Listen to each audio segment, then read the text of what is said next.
There are so many different types of Animal Crossing players, and yet Animal Crossing New Horizons manages to improve upon the virtual lives of each player type that I can think of. For the collector, there's a near bottomless bounty of bugs, fish, and furniture to gather. For the designer, there are new tools and few limits to what you can craft and customize. But it's the artists, the decorators, the dreamers who should be most excited. There's an entire island to jazz up, expanding the customizable area far beyond the walls of your house. You can throw a swimming pool on the beach, or add a giant kaiju statue to your garden, even literally move mountains. You can customize so much in New Horizons that I cannot wait to see what y'all create.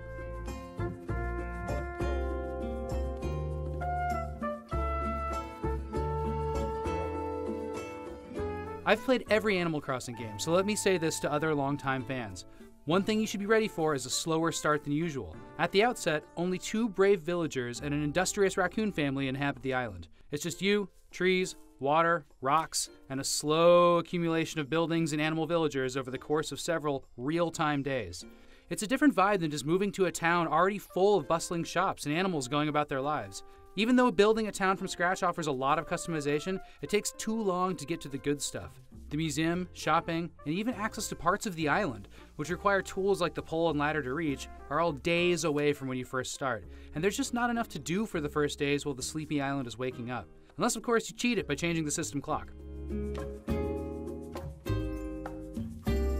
One way or another, eventually you'll have access to all the tools to make your island whatever you want it to be, and that's where Animal Crossing New Horizons really breaks from its predecessors, and where it shines.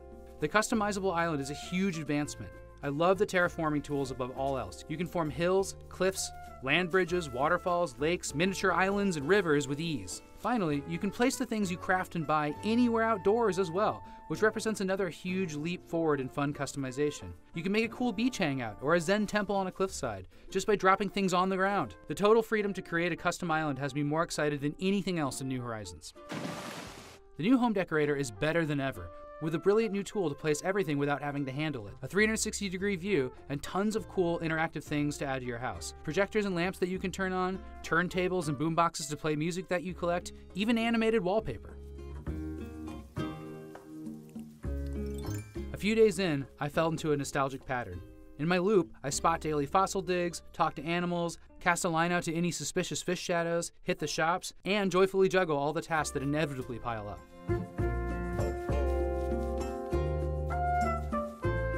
Crafting offers a major change to furniture, clothing, and tool acquisition in Animal Crossing New Horizons. Although you're now allowed to customize many basic designs, it has a very grindy downside. Because every game has to be Minecraft now, the root of crafting in New Horizons is hitting trees and rocks to see what falls out.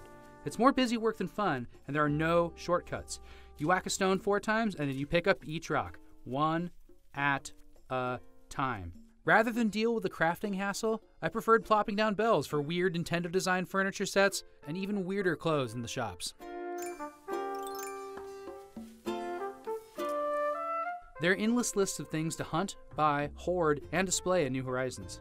Let's start with my favorite. Bugs and fish are back in abundance with a list of 80 each to collect, some of which are unique to various seasons to keep you hunting all year. There are a lot of overlapping creatures from previous games, but it's still fun to find them all and sell the rest for bells. Even more rewarding is the museum, with gorgeous exhibits that come to life. You can take a day trip to a randomly generated nearby island, which might have different fruit to nab, but nearby means that islands you visit are in the same season, so you won't be finding rare winter fish while it's summer on your island. I like the idea that each island is different, but every one I've seen is a pretty dull substitute for previous Animal Crossing islands.